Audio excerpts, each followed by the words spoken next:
Right ఇక బులెటిన్లో super exclusive news చూస్తున్నాం. ఆంధ్రప్రదేశ్ రాజకీయాలలో జడ శ్రవణ్ వ్యవహారం ఇప్పుడు వైసీపీకి నిద్ర లేకుండా చేస్తోంది. రఘురామ లాంటి నేతలను తిట్టించడానికి శ్రవణ్ కు జగన్ వర్గం బాగానే ప్రచారం ఇచ్చింది. కానీ వాడుకున్నోడికి వాడుకున్నంత అన్నట్లు శ్రవణ్ ఇప్పుడు ఏకంగా జగన్ పునాదులనే టార్గెట్ చేస్తున్నాడు. ఏలూరు సభతో దళిత క్రైస్తవులను ఏకం చేసి తనను తాను పెద్ద నాయకుడిగా చూపిస్తున్నాడు. ఈ దెబ్బతో వైసీపీ నేతలకు మత్తేపోయింది. శ్రవణ్ను ఆపుదామా అంటే దళితులను అనగదొక్కుతున్నారని, బద్నాం చేస్తున్నాడనే భయం పట్టుకుంది. మొత్తానికి కూటమిని దెబ్బతీయాలని వైసీపీ వేసిన ప్లాన్ బెడిసి కొట్టిందే కాక వాళ్లు తవ్విన గోతిలో వాళ్లే పడ్డారు. జగన్ వర్గం చీలిపోతూ ఉండటంతో అధికార పక్షం నేతలు ఈ వ్యవహారాన్ని సైలెంట్ గా చూస్తూ ఆనందిస్తున్నారు.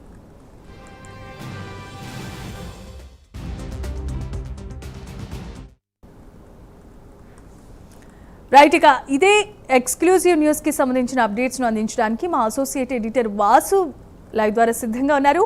Vasu, over to you. Jemima, జడా శ్రావణం వ్యవహారం కూడా ఏపీ రాజకీయాల్లో చాలా చర్చనీయాంశంగా మారింది. వైసీపీ వదులుతున్నటువంటి బాణాలు తిరిగి వాళ్ళకే తగిలే పరిస్థితి ఏర్పడుతుంది. ఇప్పటికే షర్మిల బాణం ఏ విధంగా తగిలిందో చూడవచ్చు. ఇప్పుడు జడా శ్రావణ వ్యవహారం కూడా అదేవిధంగా మారుతుంది. అసలు జడా శ్రావణం ఎవరి కోసం మాట్లాడుతున్నాడు, ఎందుకోసం మాట్లాడుతున్నారు, అతని జయం ఏంటి, అతని మోటో ఏంటి, అసలు ఎవరికి అర్థం కాని పరిస్థితి. ఎందుకంటే గత ప్రభుత్వంలో కూడా ఇదే విధంగా వ్యవహరించిన తీరు ఉంది. కూటమి ప్రభుత్వం వచ్చాక కూడా ఆయన ఇదే విధంగా వ్యవహరిస్తున్నారు. ఆయన ఏం చేయదలుచుకున్నారు ఎవరికి అర్థం కానప్పుడు గత కొంతకాలంగా మనం డిప్యూటీ స్పీకర్ రఘురాంపై ఎటువంటి దారుణమైన వ్యాఖ్యలు, అంటే ఎవరు కూడా మాట్లాడిన వ్యాఖ్యలు ఏ విధంగా వ్యాఖ్యలు చేస్తున్నారు, అదేవిధంగా పవన్ కళ్యాణ్ మీద అవ్వచ్చు, చంద్రబాబు మీద అవ్వచ్చు, గతంలో చేసుకుంటూ వచ్చారు.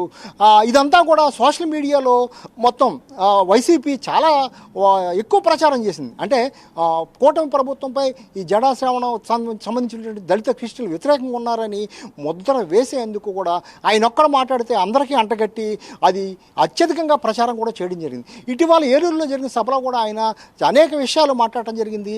ఆయన కాబోయే ఉప ముఖ్యమంత్రిగా కూడా ప్రకటించేసుకున్నారు.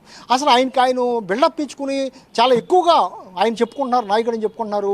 ఇప్పుడు ప్రధానంగా ఆయన పార్టీ తరఫున ఎక్కువగా దళిత క్రిస్టియన్లు టార్గెట్ చేసే పరిస్థితి ఏర్పడింది. 10% ఉన్న దళిత క్రిస్టియన్లు, 1.5 ఉన్నటువంటి దళిత క్రిస్టియన్లకి తరఫున జడా శ్రావణ్ తాలూకా అని చెప్పుకోవాలని కూడా ఆయన చాలా గొప్పగా చెప్పుకుంటున్నారు. మరి ఇప్పటివరకు కూడా చాలా అండగా ఉన్నటువంటి వైసీపీకి అండగా ఉన్నటువంటి ఈ దళిత క్రిస్టియన్ ఓట్లు చేర్చడమే ధ్యేయంగా ఆయన పనిచేస్తున్నట్టుగా కూడా అంతర్గతంగా అర్థమవుతుంది. ఇప్పుడు వైసీపీ గతంలో చంకలు గుద్దుకుంది, మొత్తం కూటమి మీద బాణం వదిలేం, కూటమి మీద దాడి చేస్తున్నారు జడా శ్రావణ్ అనే వాళ్ళందరూ కూడా ఆయన ప్రతి మాటను కూడా అత్యధికంగా సోషల్ మీడియాలో వైసీపీకి సంబంధించిన సోషల్ మీడియా టీం కూడా ఎక్కువ కూడా ప్రసారం చేసింది. అందరూ కూడా చర్చించుకునే పరిస్థితి ఏర్పడింది. జడా శ్రావణ్ ఏమైనా మాట్లాడితే కూటమి పైన ఇదంతా కూడా దళిత క్రిస్టియన్ల భావనగా తీసుకొచ్చే ప్రయత్నం చేశారు. కానీ ఇప్పుడు మారిపోయింది పరిస్థితి. ఆయన మొత్తం కూడా కథ అంతా అడ్డం తిరిగింది, డామిటిక్ కథ అడ్డం తిరిగింది అన్నట్టుగా కూడా జడా శ్రావణ్ ఇప్పుడు ప్రస్తుతం ఇండైరెక్ట్గా వైసీపీ ఓటు బ్యాంక్ని టార్గెట్ చేస్తున్నారని స్పష్టంగా అర్థమైపోతుంది. ఎందుకంటే ఏలూరులో జరిగిన సభలో ఆయన మాట్లాడిన తీరు కానీ, ఆయన మాట్లాడింది విమర్శలు వాళ్ళ మీద చేసి ఎవరి మీద చేసినప్పుడు కూడా మొత్తం ఆయన ప్రణాళికాబద్ధంగా వ్యూహాత్మకంగా ఎప్పుడైతే వైసీపీ గెలవటానికి గతంలో ఎలా ఈ దళిత క్రిస్టియన్లు ఉపయోగపడ్డారో దాన్ని టార్గెట్ చేసి ఆయన వచ్చే 2029లో ఆయన పోటీ చేయబోతున్నారని, మొత్తం అధికారంగా కూడా రాబోతుందని చెప్పుకునే పరిస్థితి ఏర్పడుతుంది. ఇప్పుడు వైసీపీకి గొంతులో వెలక్కాయ పడినట్టుగా ఏర్పడింది. ఎందుకంటే మొన్నదాకా జడా శ్రావణ్ ఎంకరేజ్ చేసినటువంటి వీళ్ళందరూ కూడా ఇప్పుడు ఏం చేయాలో తెలియట్లేదు. మరోవైపు కూటమి జడా శ్రావణ్ ఏం మాట్లాడినా, ఎన్ని విమర్శలు చేసినా ఎవరు ఏమీ మాట్లాడలేదు, వదిలేశారు. ఆయన మాట్లాడుకుని వదిలేశారు. ఆయన డిప్యూటీ సీఎం మీద కూడా గతంలో అనేక కామెంట్లు చేశారు, అయినా సరే ఎవరు పట్టించుకోలేదు. మరి ఇప్పుడు ఆయన కాబోయే డిప్యూటీ సీఎంగా ప్రకటించేసుకుంటున్నాడు. ఆయన దళిత క్రిస్టియన్లు ఓట్లు ఆయనకే పడతాయని చెప్తున్నారు. మరి కాంగ్రెస్ నుంచి వచ్చినటువంటి దళిత క్రిస్టియన్ ఓట్లు వైసీపీకి మారినాయి. మరి వైసీపీకి సంబంధించినటువంటి ఇప్పుడు ఓట్లన్నీ కూడా ఆయనకే మారతాయనే ప్రచారం కూడా జరుగుతుంది. మరి ఇదే జరిగితే వైసీపీ పరిస్థితి ఏంటి, రానున్న 2029లో వైసీపీ ఏ విధంగా దీన్ని అడ్డుకుంటుంది, ఏ విధంగా చేస్తుందో కూడా అర్థం కావట్లేదు. ఒక విధంగా వైసీపీకి ఇదంతా కూడా తిరగబడిందని చెప్పొచ్చు. దళిత క్రిస్టియన్ ఓట్లతో అత్యధికంగా వైసీపీకి బలం ఉంది, చాలా క్రింద స్థాయిలో అని అందరూ చెప్పే పరిస్థితి కనిపిస్తుంది. ఈ పరిస్థితిలో జడా శ్రావణ్ చేసినటువంటి ప్రచారం కానీ, చేసినటువంటి ఈ వ్యూహాలు ఫలితాలు కానీ అంతా కూడా తిరిగి వైసీపీకే మొత్తం కూడా నష్టపరిచే విధంగా ఉన్నాయని చెప్పొచ్చు. ఏదేమైనప్పుడు కూడా ఈ తరహా ప్రచారం కానీ జడా శ్రావణ్ చేసినటువంటి ప్రచారం కానీ లేకపోతే ఆయన చేసినటువంటి వ్యాఖ్యలు కానీ మొత్తం ఇక్కడ ఉన్నటువంటి ఏపీ రాష్ట్రంలో ఉన్నటువంటి అన్ని రాజకీయ పార్టీలు చర్చనీయాంశంగా మారింది. ఇది ఎవరికి నష్టం ఎవరికి లాభం అని పక్కన పెడితే మాత్రం ఆయన దళిత క్రిస్టియన్ ఓట్లను మాత్రం టార్గెట్ చేయడం జరిగింది.